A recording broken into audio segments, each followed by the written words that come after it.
volta com o programa Brasil Cristão, ao vivo para todo o Brasil. Graças a Deus, você que está participando conosco é muito bem-vindo sempre. Pode participar também, efetivamente, através do nosso WhatsApp. Hoje o nosso tema, cristofobia. Seria bom se não precisássemos fazer um programa com um tema como este. Mas, como Jesus preveniu lá muitas vezes no Evangelho, estava previsto que isso acontecesse. Aconteceu durante a história, a nossa geração não ia ser diferente, não é? Se você se une a Cristo, então você precisa passar por essa perseguição. Nós terminamos o bloco anterior falando que nós precisamos responder com o bem, né, Padre Douglas? Porque assim, o que nós precisamos prestar atenção é como as coisas acontecem ao redor de um fato. E como que o movimento pró-aborto, né, e todos que estão envolvidos na cultura de morte, narram os acontecimentos para que você acredite em uma mentira como se fosse verdade. Por exemplo, eu estou aqui nas minhas mãos com uma notícia do dia 28 de setembro de 2020. Agora. Olha só o tema desta notícia. Olha como eles colocam. Violência contra a mulher. Tortura em nome de Deus? Colocaram aqui uma pergunta. Justiça condena padre por impedir aborto legal. Quando você que está aí na sua casa lê essa notícia, a primeira coisa que você vai falar é: nossa, mas por que o padre foi impedir o aborto se ele era legal? Primeira coisa, padre. E aí vai começar a discutir. Mas que aborto vai discutir legal? Em cima do aborto legal. Mas só que no Brasil não existe aborto legal. Não, mas aí o enunciado é uma mentira em cima da outra. Vai. Mentira em cima da outra. Violência, vamos começar por aqui. Vai. Violência contra a mulher. Tá, então significa que se fosse feito um aborto naquela mulher, não haveria uma violência? Veja bem, padre impediu o aborto de acontecer. Isso é uma violência? Drica, você já teve filhos. Por acaso... 7 filhos. Então, deixar que a gravidez vá até o fim e o seu filho nasça, isso é cometer uma violência contra você? Olha isso. Que eu saiba, violência contra você seria introduzir vários instrumentos e químicas no seu organismo para fazer morrer um embrião ou um feto que poderia te causar uma hemorragia, que poderia causar danos ao seu sistema reprodutor. E isso é uma violência contra a mulher. O aborto é uma violência contra a mulher e não o impedi-lo. Mas eles vendem a frase, né, a contradição, como sendo a coisa mais óbvia. Realmente estamos no ponto de ter de provar que a grama é verde, como diz o Chester. Eu estou ouvindo Jesus falar raça de víbora. Gente do céu. Olha, e aí o que acontece? Nós estamos falando que não existe aborto legal, então nós vamos chamar quem pode mais, quem sabe mais, né? Que vai dizer para nós aqui se existe aborto legal no Brasil ou não, que é a doutora Cris Tonieta, que está conosco agora através do Skype. Seja bem-vinda, doutora. Muito bem-vinda aqui no Brasil Cristão. Alegria. Um prazer, uma alegria recebê-la aqui neste dia, onde o tema do nosso programa é cristofobia. Seja bem-vinda. Muito obrigada, queridos. Muito boa tarde a todos. Para mim que é uma honra, uma alegria. O áudio dela que não está chegando aqui para a gente, porque nós, gente, inclusive estamos aqui numa batalha espiritual aqui para fazer esse programa. Aí, agora veio. Chegou. Fala, Cris, acho que agora veio. Primeiramente, boa tarde a todos. Para mim que é uma honra e alegria participar desse programa, estar aqui com vocês, falando de um tema que é tão importante a todos nós. Excelente. Exatamente, importante. Nós falamos isso aqui no Brasil Cristão. E eu, Cris, vou começar aqui já, porque a gente não quer perder o sinal, né? Que agora tá bom, fique aí, sinal. Segura aí, anjos da guarda. Eu acabei de ler aqui uma notícia, né? Violência contra a mulher. Tortura em nome de Deus. Justiça condena padre por impedir aborto legal. Existem várias mentiras aqui nessa manchete. Uma delas é a questão do aborto legal, não é? Você como advogada, pode nos falar um pouquinho sobre isso? Com certeza. Bem, primeiro que a gente tem que entender a própria dinâmica do nosso direito, né? A gente tem, por exemplo, a nossa Constituição Federal, que no seu artigo 5º, caput considera, né, como cláusula pétrea, inclusive, diga-se de passagem, que a inviolabilidade do direito à vida, né, isso é algo que é inegociável. Então, é uma cláusula pétrea a inviolabilidade do direito à vida. Isso está preconizado na nossa Constituição Federal. Este é o primeiro ponto. E todas as leis que são infraconstitucionais precisam respeitar e precisam estar à luz da nossa Constituição Federal, que é a Carta Maior, né, que é a nossa Carta Política de 1988, quando foi promulgada. Pois bem, o nosso Código Penal, que é uma lei infraconstitucional, né, no seu artigo 128 diz: não se pune o aborto em caso de, 2 pontos, aí diz, no caso de risco de vida da mulher, quando não há outro meio de salvar a vida dela, ou caso de estupro. E por força da DPF 54, se legitimou também a autorização para o aborto em caso de anencefalia. Mas ali foi fruto de ativismo judicial, né? Nós temos que deixar isso claro. Pois bem, por que eu estou falando sobre isso? Porque esse termo, não se pune, essa expressão dentro do próprio Código Penal, ali se configura o que nós chamamos de excludente de punibilidade, ou seja, há uma isenção de pena no aborto cometido, praticado, né, nestes casos em que tratei. Mas o aborto continua sendo crime. Então, embora não se puna nesses casos, ainda assim subsiste a prática delitiva. Ou seja, ele continua sendo uma prática absolutamente criminosa e, claro, imoral, diga-se de passagem. Então, o aborto é sempre crime no Brasil. Não adianta aqueles categóricos e aqueles acadêmicos do direito modernos, né, quererem dizer que é uma excludente de licitude. Não. Há uma excludente de punibilidade. É uma escusa absolutória. Até mesmo porque nós temos que lembrar que, se fosse uma excludente de licitude, poderia, por exemplo, estar contido no artigo 23 do nosso Código Penal, que diz: não há crime quando, aí sim, quais são as hipóteses? Legítima defesa, estado de necessidade, estrito cumprimento do dever legal, ou seja, são hipóteses ali em que realmente deixa de existir a prática delitiva, ou seja, não há crime. É diferente do que acontece no caso do aborto. Por isso é que nós jamais poderíamos dizer que há aborto legal no Brasil. De fato, não há aborto legal no Brasil. O que existe é uma escusa absolutória. Agora, há outra pergunta a se fazer. Nós podemos concordar com a redação que está posta no artigo 128 do Código Penal, ou seja, com essa excludente de punibilidade? Não, nós não podemos concordar. Primeiro, porque somos católicos? Não, não é só por isso. As pessoas tentam, né, invisibilizar o debate e tentam desqualificar o debate dizendo que é um discurso religioso, colocando como se fosse uma questão meramente religiosa, e não é verdade, isso é uma questão de direito natural. A defesa da vida, ou melhor, nós sermos contra o aborto, isso é uma questão de direito natural. E o primeiro direito natural, sem o qual nós nem poderíamos pensar em outros, é o direito à vida. É a inviolabilidade do direito à vida, que pela própria ciência nós sabemos que começa na concepção, quando há ali a fecundação do espermatozoide no óvulo. Então eu defendo a tese, inclusive, de que o artigo 128 do Código Penal, ele inclusive é inconstitucional, ele sequer deveria ter sido recepcionado pela nossa Constituição. Esclareço um pouco melhor. Sim. Porque a nossa Constituição, ela foi promulgada em 1988. Só que o nosso Código Penal, ele é bem anterior. Ele é de 1940. Então, quando a nossa Constituição foi promulgada, obviamente, e por ela ser, vamos dizer assim, em termos técnicos, um parametrizador, ou seja, todas as outras leis deveriam estar respeitando 100% o que diz a Constituição. Então, por que eu posso dizer que não sequer deveria ter sido recepcionado? Porque se a nossa Constituição não coloca nenhum tipo de relativização do direito à vida, se fala da inviolabilidade do direito à vida, então é em qualquer caso, é óbvio. E por que se consideraria, então, uma relativização no caso de estupro, risco de vida da mulher, ou então no caso de anencefalia? Para mim, é uma aberração jurídica.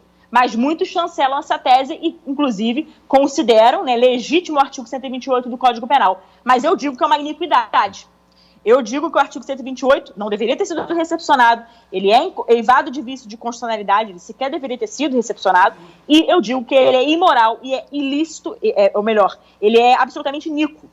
Né? É uma corrupção da lei, porque ele viola uma premissa constitucional que é justamente a inviolabilidade do direito à vida. Eu estou fazendo um panorama mais geral, juridicamente falando, até para que a gente possa entender melhor né? Isso é fundamental, porque, infelizmente, o que nós percebemos no dia de hoje, o que a gente percebe? Que os abortistas, aqueles que querem robustecer, vamos dizer assim, o edifício abortista de argumento, o que eles fazem? Eles tentam colocar, eles tentam imputar esse termo, esse binômio falacioso, aborto legal, para cair na vala comum, como se fosse assim, basicamente fazendo com que a população comece a entender isso como senso comum, e aí cada um comece a repetir esse tipo de mentira, e as pessoas já não sejam mais despertadas para tamanho absurdo. Então nós temos que desconstruir esse tipo de falácia, esse tipo de binômio que é falacioso. Perfeito. Porque, como disse e reafirmo, não existe aborto legal no Brasil. Perfeito. E mesmo nessas hipóteses, ou em qualquer hipótese, o aborto, ele é um assassinato. O aborto, ele de fato é um homicídio intrauterino. Tirar a vida de um ser inocente, alguém que não tem voz, alguém que não tem condição de se defender, e nós precisamos ser a voz desse nascituro. Por quê? Perfeito. Por um motivo óbvio.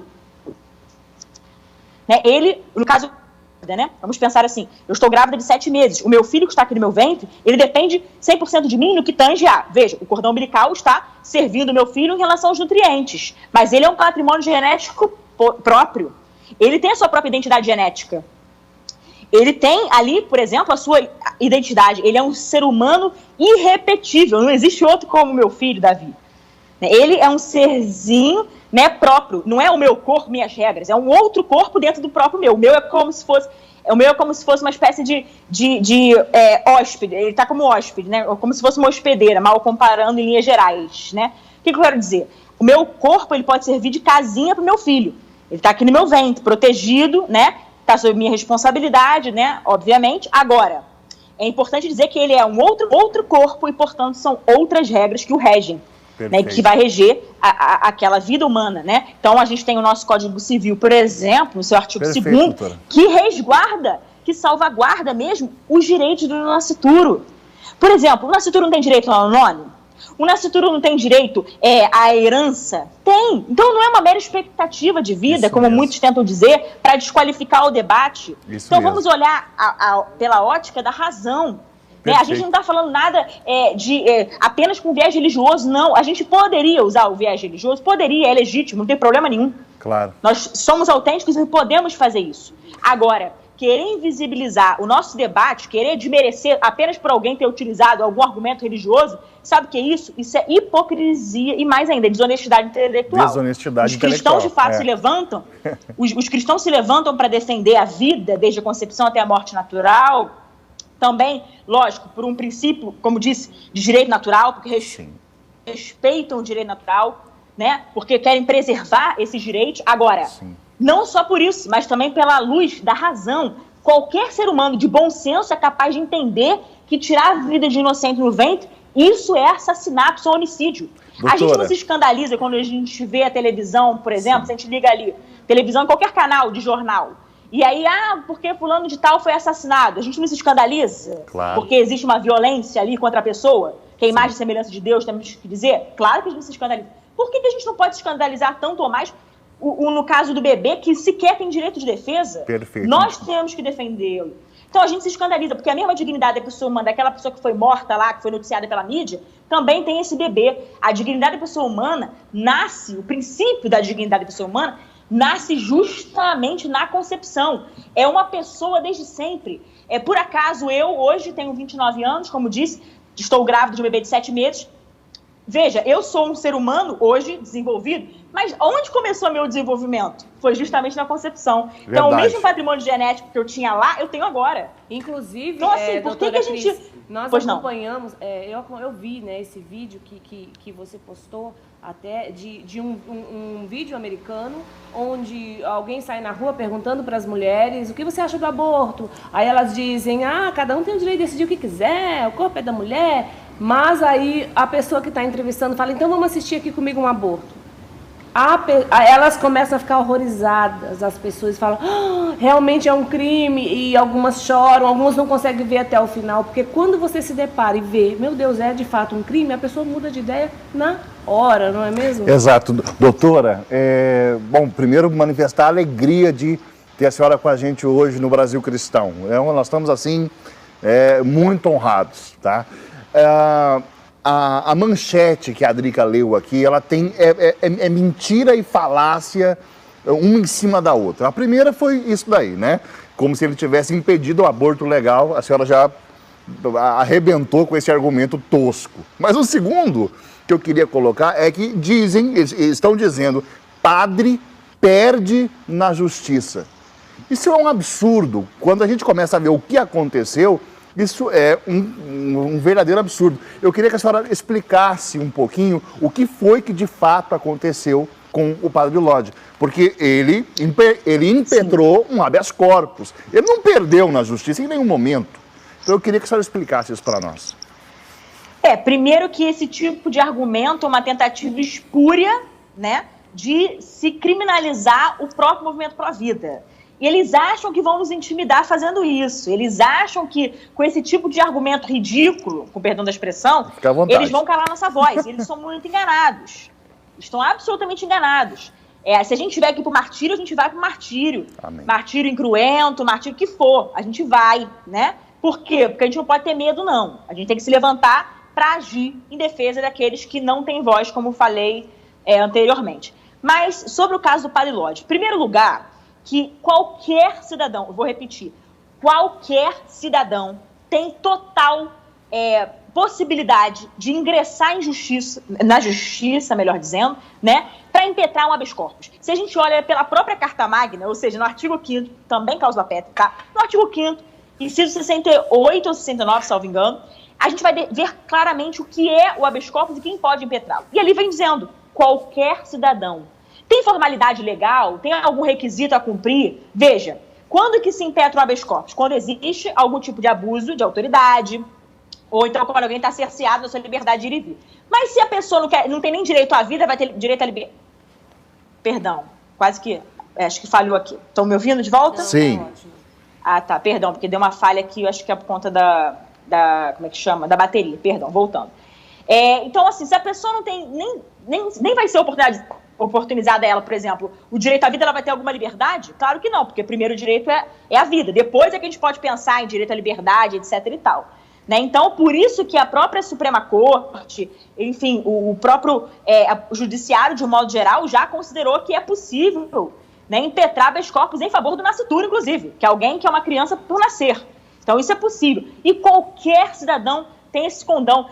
Eu não sei se vocês sabem, mas não existe formalidade alguma para impetrar habeas corpus. Inclusive, se a pessoa quiser escrever um papel higiênico, né, impetrar habeas corpus, é possível fazer também, como já tem casos na história, né, que a gente soube de relatos nesse sentido. Então, qualquer cidadão, não tem dizendo, qualquer cidadão menos o padre, qualquer cidadão menos fulano.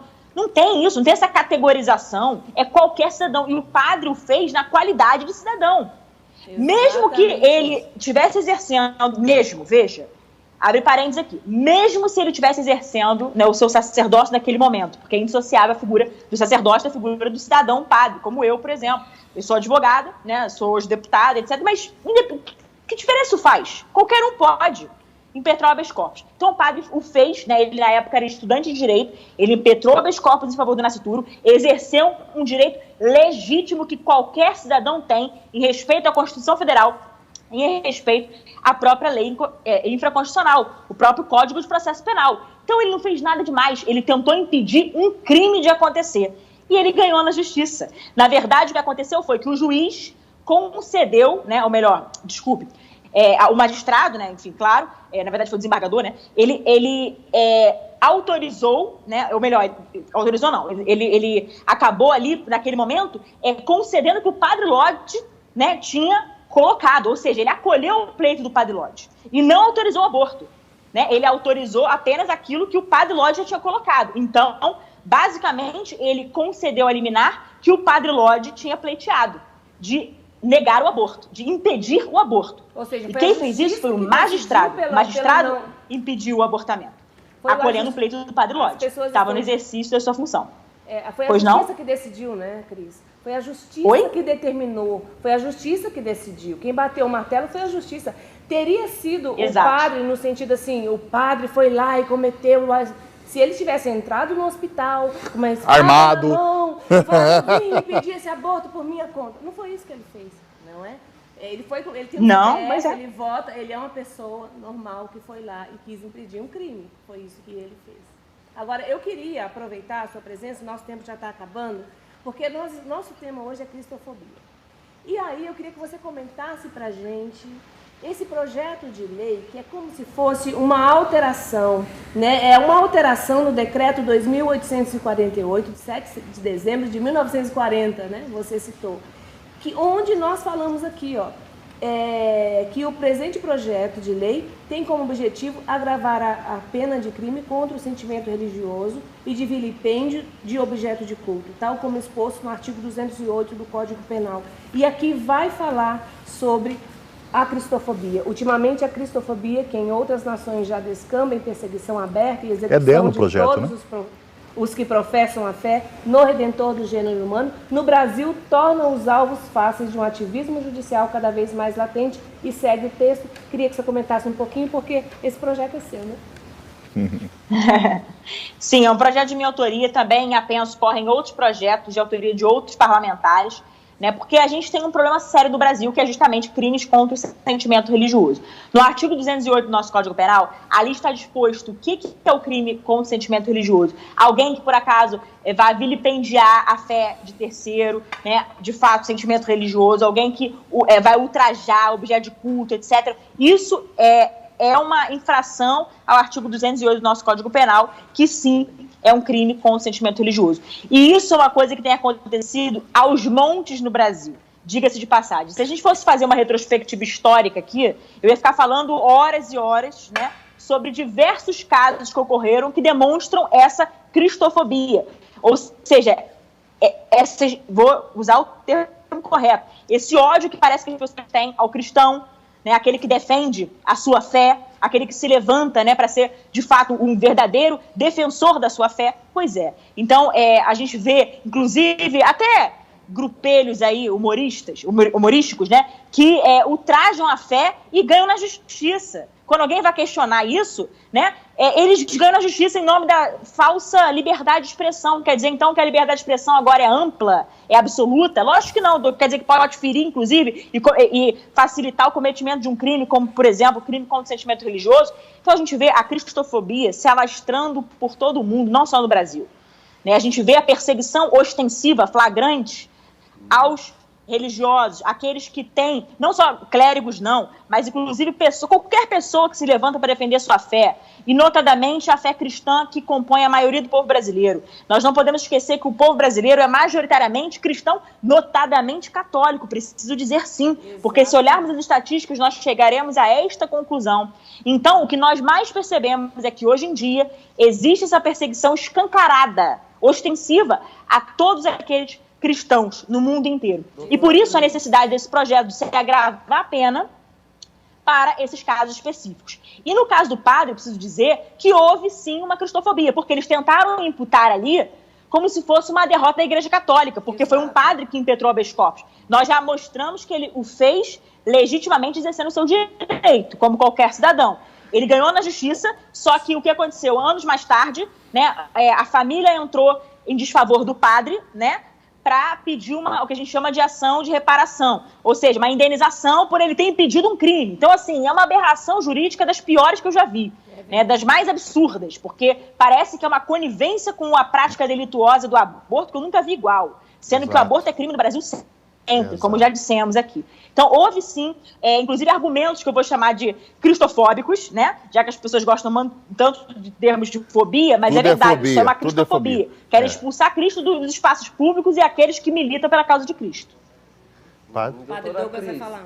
Padre Douglas aqui. Eu queria lhe fazer uma pergunta, e, claro, na condição de clérigo, igualmente. Hoje, além da profissão na área jurídica, a senhora se encontra num espaço público, né, no qual foi inserida pelo voto democrático, e eu já tive a oportunidade de assistir inúmeras vezes a sua defesa, a defesa feita pela nossa fé, de público no Congresso, né, ali no Parlamento, e nós trouxemos à baila hoje esse tema do Padre Lodi, Mas todos nós que estamos inseridos nas diversas esferas da sociedade já sofremos algum tipo de perseguição. Quem nunca sofreu nenhum tipo de perseguição pelo fato de ser cristão, não é. Precisa se questionar muito quanto à qualidade do seu cristianismo. Não é? Desconfie. Exatamente.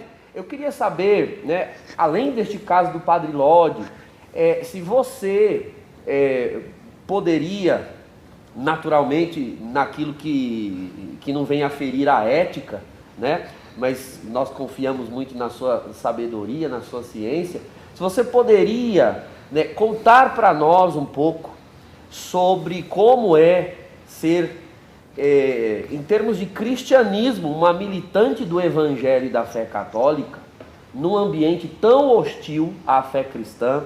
Se você, enquanto, não só como parlamentar, mas antes de ingressar também no parlamento, já sofreu esse tipo de perseguição? Quais as suas experiências pessoais com cristofobia? Para que, de repente, aqueles que nos acompanham, nós temos um público grande no Brasil, eu sei de muitos políticos, inclusive, que nos assistem, são lá vereadores, são prefeitos, são deputados, têm convicção cristã e se alimentam muito do nosso programa, pessoas da área do direito também. Dê o seu testemunho, o seu depoimento, para poder incentivá-los a permanecer sal da terra. Primeiro, agradeço a deferência, padre. Muito obrigado, sua bênção. Deus abençoe. Bem, todos nós, eu acho que de fato já passamos por essa experiência, né, de ser hostilizados em algum momento, sermos, né, hostilizados em algum momento. E eu gosto muito de uma frase, na verdade, que foi falada pelo Papa Emérito Bento XVI. Na verdade, a ideia que ele nos trouxe, mostrando o que a gente está vivendo hoje. Primeiro, ele falava e combatia muito a ditadura do relativismo. E hoje nós vivemos sob a égide de um relativismo, sobretudo moral, né, instalado na nossa sociedade de um modo geral.